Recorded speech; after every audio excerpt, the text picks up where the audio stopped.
Hi friends.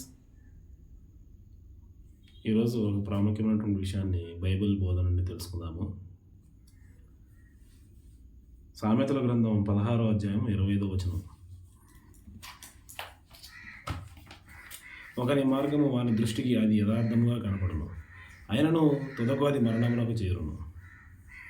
మరి ఈరోజు క్రైస్తవ సోదరులందరికీ కూడా మరి రకరకాల సంఘాలుగా చీలిపోయారు.